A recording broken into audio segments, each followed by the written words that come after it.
Hello everyone, इस class में हम लोग दो चर वाले रैखिक समीकरण के प्रश्नावली 1 के सभी प्रश्नों को सॉल्व करेंगे। तो हमारा पहला प्रश्न है, निम्नलिखित कथनों को समीकरण के रूप में लिखिए। मतलब हमको प्रश्न दिया है, उसको समीकरण के रूप में लिखना है। तो हमारा पहला प्रश्न है, एक विद्यालय के कोच ने 3 बल्ले और 6 गेंदें 3900 रुपये में खरीदी। 3 बल्ले और 6 गेंद दोनों को मिलाकर उसने 3900 रुपये में खरीदा। वहीं से उन्होंने एक बल्ला और 2 गेंदें 1300 रुपये में खरीदी। मतलब एक बल्ला और 2 गेंद को मिला के उन्होंने 1300 रुपये में खरीदा। मतलब यहाँ पे हमको एक बल्ला और एक गेंद का कीमत पता नहीं है, तो हम मान लेते हैं कि एक गेंद की कीमत है, एक बल्ले की कीमत मान लेते हैं 100 रुपये और एक गेंद की कीमत मान लेते हैं y रुपये। तो यहाँ पे मैं लिख देता हूँ, माना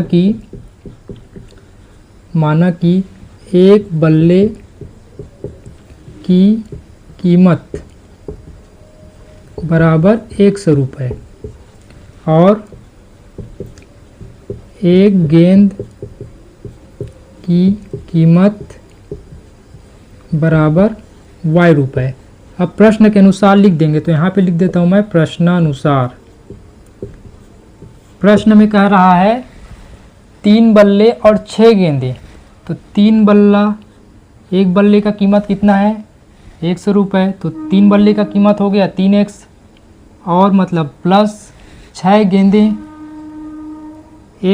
6 गेंदें, एक गेंद का कीमत कितना है y रुपये। तो 6 गेंद का कीमत कितना हो जाएगा 6 गुना y इक्वल टू हो गया 3900 रुपये।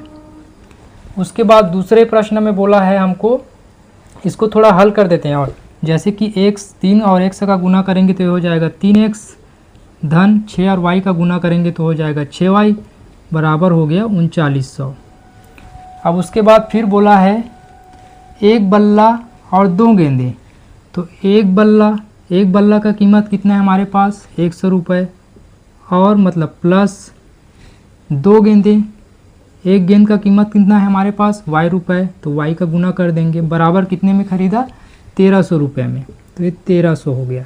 अब इसको हल कर देंगे तो 1 और x का गुना 100 हो जाएगा, 2 और y का गुना हो गया 2y बराबर 1300। हमको समीकरण के रूप में लाना था 3 बल्ला और 6 गेंद 3900 रुपये, एक बल्ला और 2 गेंद 1300 रुपये। तो दोनों समीकरण के रूप में आ गए। हमारा पहला उत्तर हो गया समीकरण 1 और दूसरा उत्तर हो गया ये समीकरण 2। तो इस प्रकार से इसको हल करना था।